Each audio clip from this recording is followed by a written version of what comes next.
Международный день пожилых людей – дата, когда представители старшего возраста получают еще раз поздравления, благодарность и, конечно же, подарки. Ветераны Великой Отечественной войны, участники военных столкновений, солдаты в отставке, труженики тыла, те, кто стоял на страже Родины и от чьей жизни зависела наша великая победа.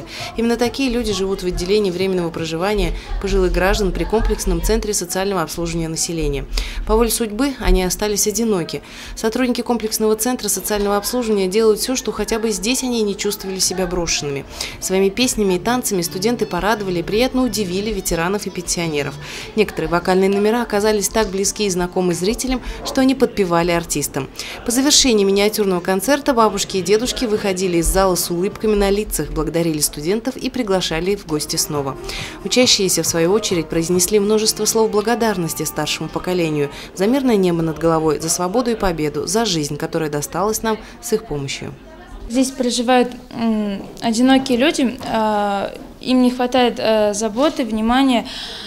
И мы вот своим присутствием дали им частичку тепла, добра, так как для них главное внимание и любовь.